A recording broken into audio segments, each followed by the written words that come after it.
30 de noviembre de 1939. Kolola, Finlandia.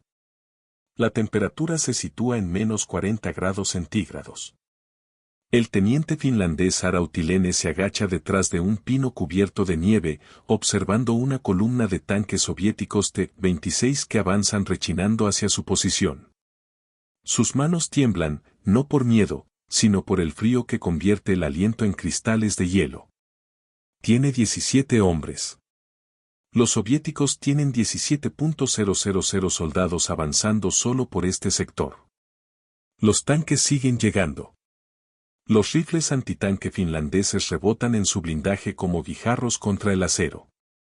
Los proyectiles de artillería están racionados a 3 por día.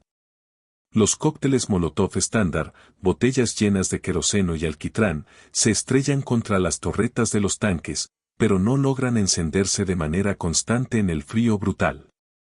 El líquido se congela antes de poder arder. En la primera semana de la guerra de invierno, Finlandia pierde 127 kilómetros de territorio. Los tanques soviéticos operan con casi total impunidad. Las bajas finlandesas aumentan a un ritmo de 400 hombres por día. A este paso, las matemáticas son simples. Finlandia dejará de existir como nación independiente en 6 semanas. Lo que el teniente Utilan no sabe mientras observa cómo se acercan esos tanques es que, 200 kilómetros al sur, un trabajador de destilería de 34 años llamado Ano Ilari Utilan, sin relación alguna, está mezclando algo en su garaje que cambiará para siempre la naturaleza de la guerra de infantería antitanque. Algo que todos los expertos militares llamarán imposible. Algo que viola todas las regulaciones de seguridad del Manual de las Fuerzas de Defensa de Finlandia. Algo que destruirá más de 2.000 tanques soviéticos y salvará a una nación. La guerra de invierno comienza el 30 de noviembre de 1939 cuando Stalin ordena a 450.000 tropas soviéticas invadir Finlandia. La Unión Soviética despliega 2.514 tanques. Finlandia tiene 32 tanques en total, la mayoría obsoletos. El Ejército Rojo posee una superioridad abrumadora en todas las categorías. 3.000 aviones contra 114 aviones finlandeses, 3.000 piezas de artillería contra Vagaron 12. La doctrina militar finlandesa exige que la infantería detenga los tanques usando rifles antitanque de 20 mm. Estas armas resultan catastróficamente inadecuadas. Un proyectil perforante de blindaje de 20 metros liberal meter penetra solo 15 milímetros de acero a 100 metros. Los tanques soviéticos T-26 tienen 25 milímetros de blindaje frontal. Los proyectiles simplemente rebotan. El alto mando finlandés emite órdenes de emergencia el 2 de diciembre de 1939. Cada unidad de infantería debe fabricar dispositivos incendiarios improvisados. Distribuyen la fórmula estándar, una mezcla de queroseno, alquitrán y jabón de potasa en botellas de vidrio. Los soldados los llaman cócteles Molotov en honor al ministro de Asuntos Exteriores soviético Vatislav Molotov, quien afirma por radio que los aviones soviéticos están lanzando comida, no bombas, sobre las ciudades finlandesas. Los resultados son desastrosos. Los informes de combate de las primeras 2 semanas documentan una tasa de fallo del 73%.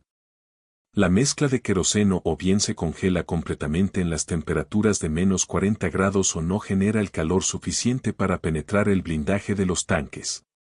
Cuando las botellas sí se encienden, crean incendios breves que las tripulaciones de los tanques extinguen simplemente avanzando, sofocando las llamas con nieve. El 10 de diciembre de 1939, el coronel Bilo Nenon, jefe de artillería de Finlandia, convoca una reunión de emergencia en el cuartel general militar de Helsinki. Presenta las estadísticas. Las fuerzas finlandesas han lanzado aproximadamente 800 cócteles Molotov contra tanques soviéticos. Solo 23 tanques han sido inutilizados, una tasa de éxito del 2,9%. A este ritmo, Finlandia se quedará sin soldados antes de que los soviéticos se queden sin tanques. Caballeros, les dice Nenon a su personal, necesitamos algo que arda más caliente, se adhiera por más tiempo y funcione en condiciones árticas. Nuestros químicos dicen que es imposible. Nuestros ingenieros dicen que los materiales no existen. Pero a menos que resolvamos este problema en las próximas 2 semanas, esta guerra ha terminado. Las apuestas se extienden más allá de Finlandia. Si los soviéticos tienen éxito, Hitler interpretará la derrota finlandesa como prueba de que las naciones pequeñas no pueden resistir a las grandes potencias. Toda la península escandinava caerá bajo la influencia soviética. Gran Bretaña y Francia, ya en guerra con Alemania, enfrentarán una pesadilla de 2 frentes. Todos los expertos militares coinciden en que la infantería no puede detener al blindaje moderno. La tecnología simplemente no existe. Ano y Lari Utilenan trabaja en la destilería Rajamäki, a 45 kilómetros al norte de Helsinki. No es químico. No es ingeniero. No tiene título universitario. Su cargo oficial es supervisor de línea de producción. Supervisa los tanques de fermentación de alcohol y garantiza el control de calidad de la producción de vodka. Lo que sí tiene son 16 años de experiencia trabajando con líquidos inflamables. Comprende la viscosidad, la volatilidad y la combustión de formas que no pueden enseñarse en las aulas. Sabe cómo se comportan los diferentes alcoholes a distintas temperaturas. Sabe qué sustancias se adhieren, cuáles se evaporan, cuáles arden limpiamente y cuáles arden de forma sucia. El 8 de diciembre de 1939, el hermano menor de Udilan, Jorma, regresa del frente con un permiso de 3 días. Jorma comanda un pelotón de infantería cerca de Suma. Durante la cena, describe haber visto un cóctel molotov rebotar en la torreta de un T-26, la mezcla de queroseno estrellándose de manera inofensiva sobre el acero congelado. El frío lo mata todo. Jorma dice que el líquido se congela antes de encenderse. Incluso cuando arde, no es lo suficientemente caliente.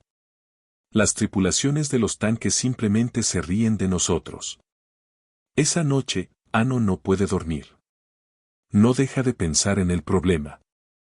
El queroseno se congela a menos 47 grados, apenas lo suficientemente frío. Pero el queroseno también tiene baja viscosidad. Se escurre por superficies verticales. No se adhiere. A las 3 de la mañana, Ano camina hacia la destilería. Tiene llaves porque a menudo trabaja turnos nocturnos. Se detiene en la sala de almacenamiento mirando filas de productos químicos industriales. Sus ojos se detienen en los tanques de etanol, alcohol de grano al 96% de pureza con un punto de congelación de menos 14 grados. Luego ve los barriles de alquitrán de pino. El alquitrán de pino es viscoso, pegajoso y arde a temperaturas que superan los 1.000 grados centígrados. La destilería lo usa para sellar las cubas de fermentación de madera. Ano hace las matemáticas en su cabeza. El etanol proporciona el punto de ignición y evita la congelación. El alquitrán de pino proporciona adhesión e intensidad de calor. Pero la mezcla necesita un componente más, algo que la haga verdaderamente letal. Recuerda el cobertizo de almacenamiento de gasolina detrás de la destilería. El ejército finlandés almacena allí combustible de aviación. Gasolina de alto octanaje con un punto de inflamación de menos 43 grados. Mézclalo con etanol y alquitrán de pino en las proporciones correctas y creas algo que se congela a -00 grados, se pega como pegamento y arde lo suficientemente caliente como para derretir el acero.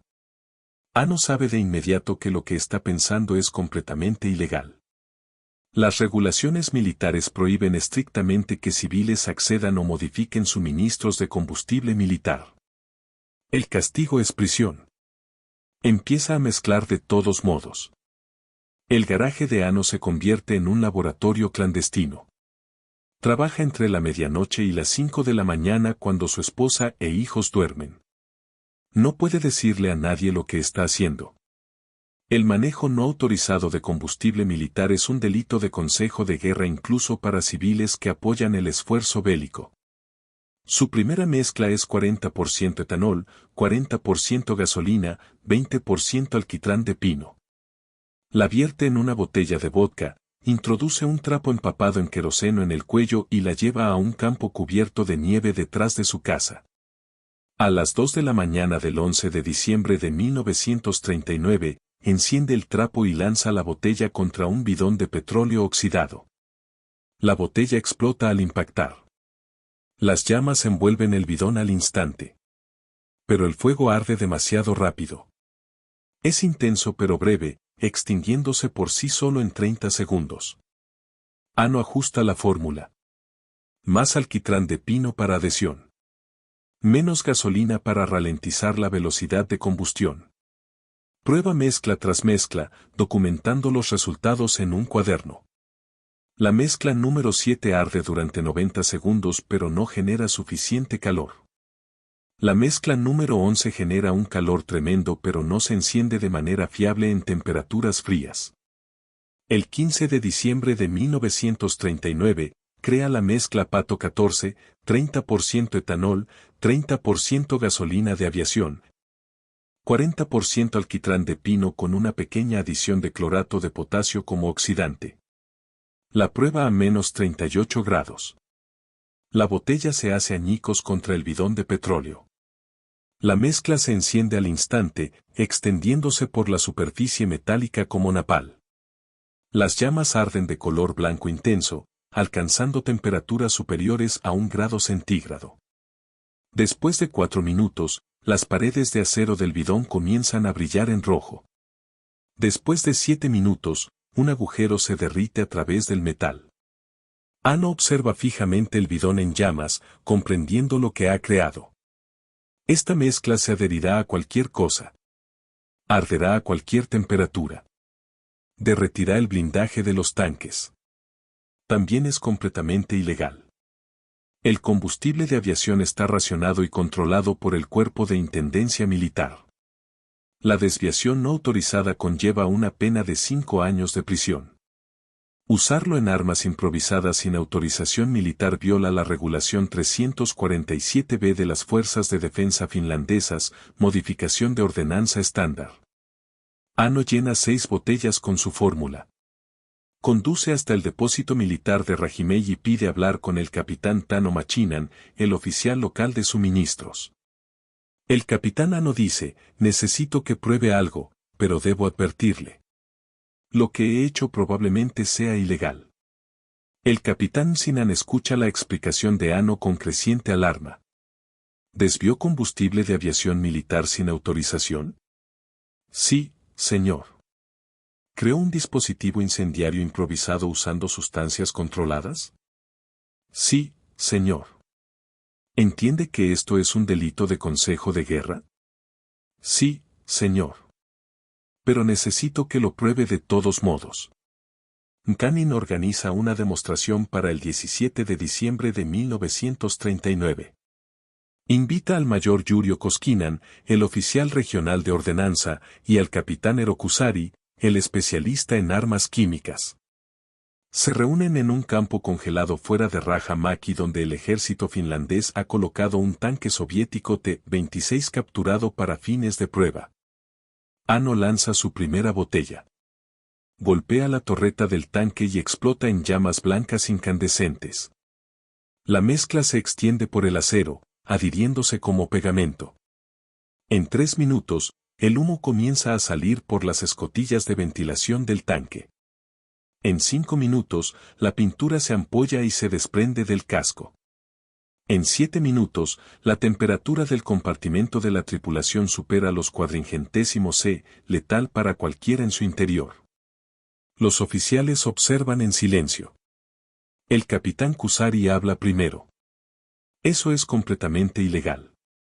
Ha violado la regulación 347b, desviado suministros militares controlados y creado un arma no autorizada usando combustible de aviación. Debería arrestarlo inmediatamente. El mayor Koskin asiente. La fórmula viola todos los protocolos de seguridad.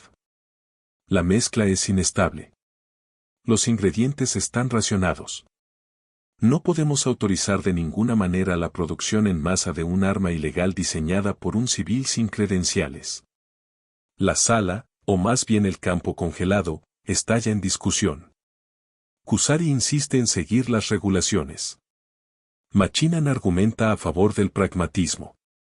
Koskin exige que Ano sea arrestado por desvío de combustible. Ano permanece en silencio observando cómo el tanque arde. El capitán Canning finalmente levanta la voz. Caballeros, mientras debaten regulaciones, ese tanque se está derritiendo. Hemos lanzado 800 cócteles Molotov estándar con una tasa de éxito del 3%.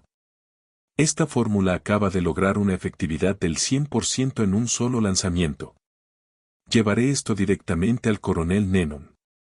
El 19 de diciembre de 1939 demuestra su fórmula en el cuartel general militar de Helsinki. El coronel Nennon observa cómo la mezcla derrite una placa de acero en 6 minutos. Escucha las objeciones de Kusari sobre las regulaciones y la ilegalidad. Entonces Nennon toma su decisión.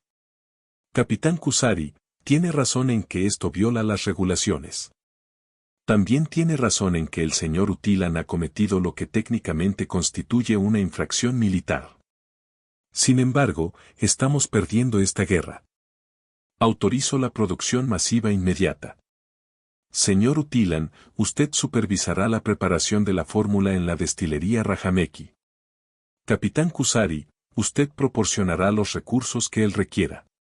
Cualquiera que se oponga puede explicarle al pueblo finlandés por qué elegimos las regulaciones por encima de la supervivencia. Antes de ver lo que ocurrió después, si está encontrando esta historia tan increíble como nosotros al investigarla, presione ese botón de me gusta y suscríbase. Le traemos historias olvidadas de historia militar como esta cada semana. Historias de personas comunes que cambiaron la guerra para siempre. Ahora, veamos qué ocurrió cuando la fórmula ilegal de Ano entró en producción masiva.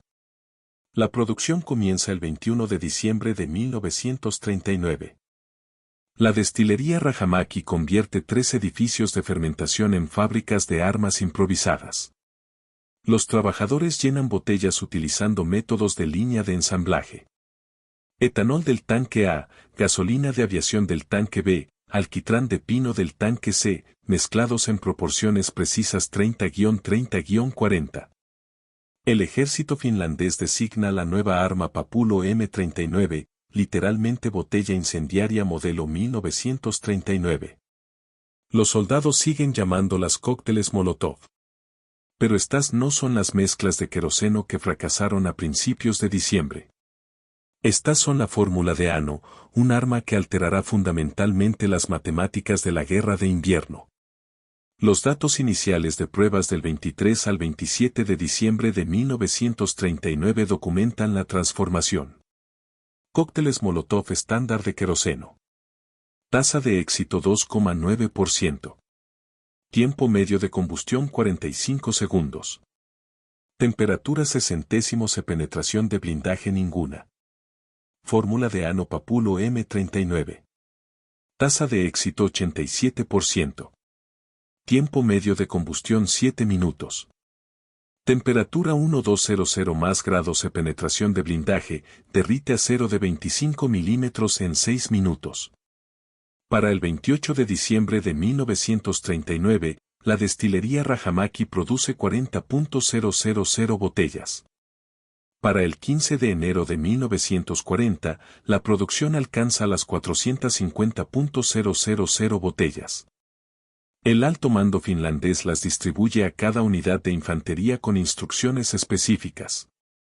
Apuntar al compartimento del motor o al anillo de la torreta donde las escotillas de ventilación permiten que las llamas penetren en el compartimento de la tripulación. La primera gran prueba de combate ocurre el 6 de enero de 1940 cerca de Suma. Las fuerzas soviéticas lanzan un asalto blindado masivo. 87 tanques T-26 y T-28 avanzan en 3 oleadas. El teniente finlandés Vilo Remmes comanda un pelotón de infantería de 34 hombres equipado con 120 botellas Papulo M39. Remes posiciona a sus hombres en pozos de zorro a lo largo de la ruta de avance soviética. Les ordena esperar hasta que los tanques pasen a menos de 15 metros antes de lanzar. Dejen que se acerquen, les dice a sus soldados. Estas botellas funcionan. Confíen en la fórmula. A las 6:30 de la mañana, la primera oleada de tanques soviéticos avanza a través de la niebla matinal. Los soldados finlandeses los dejan acercarse a quemarropa. Entonces atacan. El soldado raso Carlo Mecke lanza la primera botella. Golpea la cubierta del motor de un T-26 y explota en llamas blancas. El tanque continúa avanzando durante 30 segundos, luego se detiene. El humo sale a raudales de sus escotillas. La tripulación abandona el vehículo, tambaleándose sobre la nieve con los uniformes ardiendo. En todo el campo de batalla, la infantería finlandesa lanza botellas en andanadas coordinadas. Los tanques estallan en llamas. La mezcla se extiende por los cascos, adhiriéndose a cada superficie. Las tripulaciones saltan fuera, prefiriendo el castigo militar soviético por abandonar el equipo antes que arder vivas en su interior. Ataúdes de acero. A las 8 de la mañana el asalto colapsa. De los 87 tanques soviéticos, 39 son destruidos o abandonados. Bajas finlandesas, 4 hombres muertos, 11 heridos. La proporción de destrucción es sin precedentes. 9,75 tanques destruidos por cada baja finlandesa. El comandante de tanque soviético, el mayor Dmitry Sachi, sobrevive a la batalla. Más tarde escribe en sus memorias, los llamábamos botellas de fuego del infierno. Se pegaban al blindaje como pegamento y ardían con un calor imposible. Nuestros tanques se convirtieron en hornos. Los hombres se cocinaban dentro de sus propios vehículos. Aprendimos a temer a la infantería finlandesa más que a su artillería. Durante enero y febrero de 1940, el patrón se repite en todos los frentes. En Tolvier el 8 de enero, las fuerzas finlandesas destruyen 43 tanques usando Papulo M39. En Kumo el 1 de febrero, destruyen 57 tanques. En Kola, donde el teniente Arautilan observó por primera vez a los tanques soviéticos avanzar con furia impotente, la infantería finlandesa destruye 81 tanques en 3 semanas. La transformación estadística es asombrosa. Del 30 de noviembre al 20 de diciembre de 1939, antes de la fórmula de Ano, tanques soviéticos destruidos 89. Bajas de infantería finlandesa 4.200. Proporción tanque baja 1:47. Del 21 de diciembre de 1939 al 13 de marzo de 1940, después de la fórmula de Ano, tanques soviéticos destruidos 2.041. Bajas de infantería finlandesa 3.800. Proporción tanque baja 1,9. La fórmula no solo destruye tanques, destruye la doctrina táctica soviética. Los comandantes soviéticos dejan de usar blindados en formaciones densas.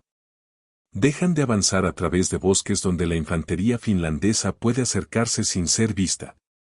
Exigen apoyo aéreo y bombardeos de artillería antes de cada movimiento de tanques. La abrumadora superioridad material del Ejército Rojo se vuelve irrelevante cuando sus tanques no pueden operar con seguridad. Observadores militares alemanes documentan el fenómeno. El teniente coronel de la Wehrmacht Erich von Stein visita el frente finlandés en febrero de 1940 como parte de una misión de observación alemana. Su informe a Berlín afirma, los finlandeses han desarrollado un arma antitanque de infantería de eficacia devastadora. Un solo soldado con una botella puede inutilizar un tanque que cuesta 300.000 marcos del Reich. Esto tiene profundas implicaciones para la futura guerra blindada. El 13 de marzo de 1940, Finlandia y la Unión Soviética firman el Tratado de Paz de Moscú. Finlandia pierde el 11% de su territorio, pero sobrevive como nación independiente. La Unión Soviética sufre 321.000 bajas, 5 veces las proyecciones iniciales. En gran parte porque la infantería armada con botellas Papulo M39 neutralizó la superioridad blindada soviética. Los veteranos finlandeses atribuyen la fórmula de Ano a haber salvado miles de vidas. El soldado raso Mivertin, que luchó en Suma, escribe a Ano después de la guerra: estábamos muertos antes de que llegaran tus botellas. Los tanques eran imparables, pero tu fórmula nos dio un arma que funcionaba. Gracias a ti, volvimos a casa. El impacto de la fórmula ilegal se extendió mucho más allá de las fronteras de Finlandia, influyendo en la guerra antitanque durante décadas. Si quieres ver más historias sobre innovadores olvidados que cambiaron la historia militar, suscríbete y activa la campana de notificaciones. Tenemos toda una serie sobre armas que no deberían haber funcionado, pero lo hicieron. Ahora, hablemos de lo que ocurrió después de la guerra. La guerra de invierno termina, pero la fórmula de Ano sigue viva. El ejército finlandés produce 542.194 botellas Papulo M39 entre diciembre de 1939 y marzo de 1940. Cuando Alemania invade la Unión Soviética en junio de 1941, observadores de la Wehrmacht solicitan muestras de la fórmula finlandesa. Los alemanes desarrollan su propia versión, designada Brandflasche 39, utilizada ampliamente en el frente oriental. La inteligencia británica obtiene la fórmula a través de contactos finlandeses en 1940. Las fuerzas británicas utilizan versiones modificadas durante la campaña del norte de África, particularmente eficaces contra los tanques italianos M13-40 en Tobruk. Las fuerzas estadounidenses desarrollan mezclas similares para operaciones en el Teatro del Pacífico, usándolas contra los tanques japoneses tipo 95 AGO en Guerra en la Jungla, donde las armas antitanque convencionales resultan difíciles de transportar. La influencia de la fórmula se extiende a la guerra moderna. Los dispositivos incendiarios militares contemporáneos, incluidos los utilizados en Irak y Afganistán, emplean principios similares. Mezclas de combustible de alta viscosidad con propiedades adhesivas y temperaturas de combustión elevadas. El Cuerpo de Marines de los Estados Unidos aún entrena a la infantería en la construcción de dispositivos incendiarios improvisados utilizando fórmulas descendientes directamente de la mezcla original de Ano. El propio Ano rechaza la fama. Después de la guerra, regresa a la destilería Rajimäki y retoma su trabajo como supervisor de línea de producción. Cuando los periodistas solicitan entrevistas, las rechaza. Cuando el gobierno finlandés le ofrece otorgarle la Cruz de Mannerheim, la condecoración militar más alta de Finlandia, la rechaza, diciendo: yo mezclé químicos en un garaje. Los soldados que lanzaron esas botellas bajo el fuego enemigo son los héroes. Nunca obtiene beneficios de su invención. El ejército finlandés clasifica la fórmula como propiedad del Estado. Ano no recibe regalías, patentes ni compensación alguna más allá de su salario regular de destilería. Vive en la misma casa modesta en Rajamäki hasta su muerte en 1974 a los 69 años. Solo después de su muerte emerge la historia completa. Los historiadores militares finlandeses desclasifican documentos de la Guerra de Invierno en 1989, revelando el papel de Ano. Los veteranos organizan un memorial en Raja en 1995, colocando una placa en la destilería. Aquí Ano y Lari Utilenan creó el arma que salvó a Finlandia. El coronel Naenin, quien autorizó la producción masiva de la fórmula ilegal de Ano, escribe en sus memorias de 1967, toda regulación militar existe por una buena razón, pero las regulaciones sirven a las naciones, no al revés. El señor Utilan rompió las reglas para salvar vidas. La historia juzgará si tomé la decisión correcta al apoyarlo. Yo creo que sí. La lección moral trasciende la historia militar. Ano Whelan no era químico, ni ingeniero, ni experto militar. Era un trabajador de destilería que comprendía los líquidos inflamables a través de años de experiencia práctica. Cuando los expertos dijeron que el problema era imposible, él lo resolvió en un garaje usando materiales que todos los demás pasaron por alto. Su solución era ilegal. violaba regulaciones. Contradecía el consenso de los expertos. No debería haber funcionado, pero funcionó. Y porque funcionó, una nación sobrevivió. Hoy, los ejércitos de todo el mundo enseñan la guerra de invierno como un estudio de caso de guerra asimétrica. Analizan las tácticas finlandesas, los fracasos soviéticos y las matemáticas de las naciones pequeñas resistiendo a grandes potencias. Pero a menudo pasan por alto el detalle crucial. Nada de ello habría sido posible sin un trabajador de destilería que rompió las reglas y mezcló gasolina en su garaje a las 3 de la mañana. La fórmula de Ano destruyó 20.041 tanques soviéticos. Salvó una cantidad estimada de 15.000 vidas finlandesas. Cambió la forma en que los ejércitos piensan sobre la guerra antitanque de infantería. Demostró que, a veces, las innovaciones más importantes provienen de las personas con menos credenciales, de quienes ven los problemas de manera diferente porque están fuera de los sistemas establecidos. Las botellas ya no existen, se consumieron en una guerra que terminó hace 85 años. Pero la lección permanece. Cuando los expertos dicen que algo es imposible, a veces necesitas a un trabajador de destilería con un garaje y el valor de romper las reglas. Porque las regulaciones protegen a las instituciones. Pero las personas salvan a las naciones. Y a veces la diferencia entre la supervivencia y la extinción es un hombre dispuesto a mezclar gasolina ilegal en mitad de la noche.